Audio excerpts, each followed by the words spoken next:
Hello বন্ধুরা, চলে আসলাম আর একটা নতুন ভিডিও নিয়ে। তো তোমরা সবাই কেমন আছো? আশা করছি ভালো আছো, আমিও ভালো আছি। আজকে হলো সোমবার, তাই পুরোটাই নিরামিষ রান্না করব। আজকের মেনুতে রয়েছে ভেজ ডাল, পাঁপড় ভাজা, আলু পোস্ত। প্রথমেই কড়াইয়ে তেলটা গরম করে নিয়ে কালো জিরে, লঙ্কা ফোড়ন দিয়ে কেটে রাখা সবজিগুলো কড়াই দিয়ে ভেজে নিলাম। ফুলকপি গাজরটা একটু ভেজে নিয়ে তারপর মটরশুঁটিটা দিয়ে দিলাম। আবারও একটু ভেজে নিয়ে তারপর পরিমাণ মতো নুন, হলুদ দিয়ে দিলাম। এরপর জিরে গুঁড়ো দিয়ে একটু ভালো করে নাড়িয়ে ডালটা দিয়ে দিলাম। এই নিরামিষ দিনগুলোতে মনে হয় নতুন কিছু রান্না করি, কারণ নিরামিষ পদ তো অনেক কিছুই আছে। অনেকের বাড়িতে দেখেছি নিরামিষটা অনেকেই পছন্দ করে না, কিন্তু আমাদের বাড়িতে সবাই নিরামিষটাই খেতে পছন্দ করে। তোমরা দেখতেই পাচ্ছ ডালের কালারটা কত সুন্দর এসেছে। শেষে স্বাদ মতো চিনি দিয়ে ভালো করে ফুটিয়ে নামিয়ে নিলাম।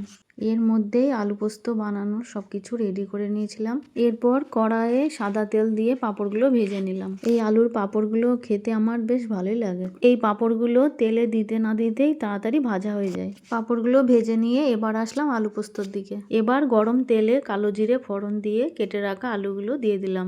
এরই মধ্যে মনে পড়ে গেল আমি পোস্তটা বাটতে ভুলে গেছি, তাই তাড়াতাড়ি করে পোস্ত আর লঙ্কা একসাথে বেটে নিলাম। এরপর আলু পোস্ততে স্বাদ মতো নুন দিয়ে ভালো করে ভেজে জল দিয়ে দিলাম।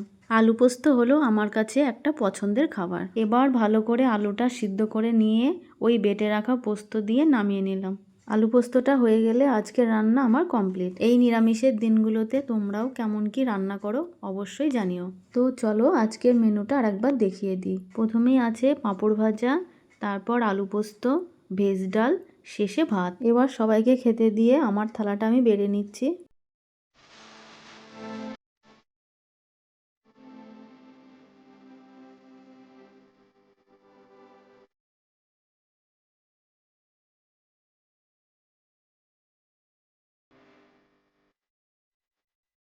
তো ভিডিওটা ভালো লাগলে অবশ্যই লাইক সাবস্ক্রাইব করে পাশে থেকো।